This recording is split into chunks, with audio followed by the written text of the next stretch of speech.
Айде да правим едно предизвикателство, аз сетих. Валка, я кажи някаква дата е така, примерно, да е събота и неделя.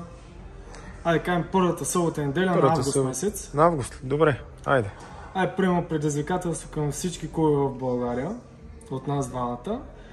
Първата събота и неделя на август месец.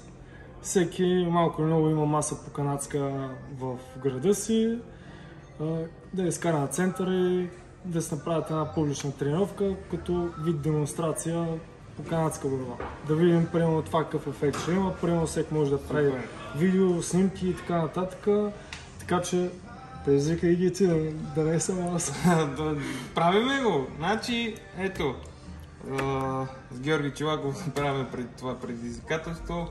Първия уикенд на август месец, всички клубове, изкарваме масите на центъра. В цяла България, всички клубове в цяла България и почваме да играем. Демонстрация, всеки, който мине е добре дошъл да се пробва, да си пробва силите срещу нас или срещу негов приятел. Примерно, да. И на професионална маса, защото друго е да играем. Тук да.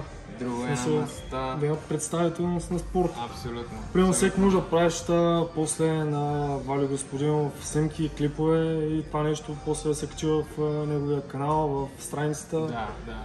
Да видим какво се получи. Предизвикани сте, мерси за интервю. Може, даже всички едновременно да пуснат лайв. И това ще е яко.